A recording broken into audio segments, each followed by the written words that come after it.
收到啦。咁你今日去咗邊啊？就去咗火車站下邊嗰度。火車站嗰度都走鬼喎。嗰度冇就唔使點走，咁啊係。佢今日講都係嗰班差人啊嘛嚟到話，哇！你嚟到呢度唱都有人投訴啊咁啊！嚇？啲人投訴出嚟。係啊，都係啊，真係有人投訴啊，好細聲啫喎，都投訴。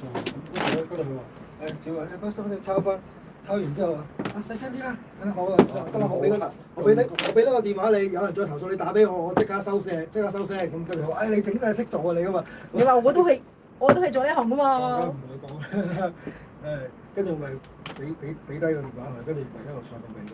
即係嗰時都9點幾嘅。喺邊度唱啊？火車站啊！火車站車車樓啊。哦。車樓。車樓啊。